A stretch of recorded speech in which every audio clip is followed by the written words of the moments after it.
ప్రజలకు తనకు మధ్య అడ్డుగోడలు ఏర్పాటు చేస్తే ఉపేక్షించబోనని ముఖ్యమంత్రి చంద్రబాబు స్పష్టం చేశారు.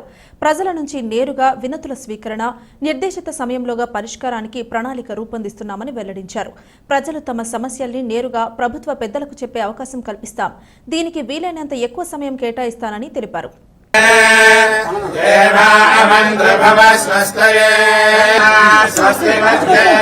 వినతుల స్వీకరణ సచివాలయంలోనా మరేదైనా వేదిక ఏర్పాటు చేయడమా అనేది ఆలోచిస్తున్నామని, అక్కడికి వచ్చే ప్రజలకు ఎలాంటి ఇబ్బందులు కలగకుండా సౌకర్యాలు కల్పించాల్సిన అవసరం ఉంది అని చెప్పారు.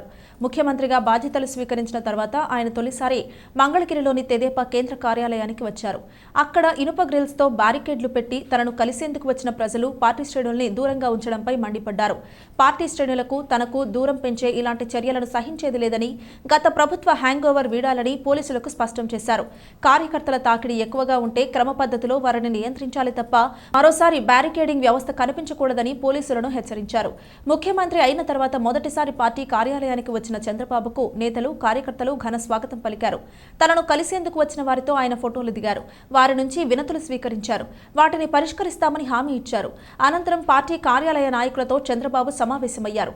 గత ప్రభుత్వ అరాచకాలను బయటకు తీసి సామాజిక మాధ్యమ వేదికలుగా పోస్టు చేయడంతో పాటు పార్టీ కార్యక్రమాల నిర్వహణలో వివిధ విభాగాలు చేసిన కృషి మంచి ఫలితాన్నిచ్చిందని అభినందించారు.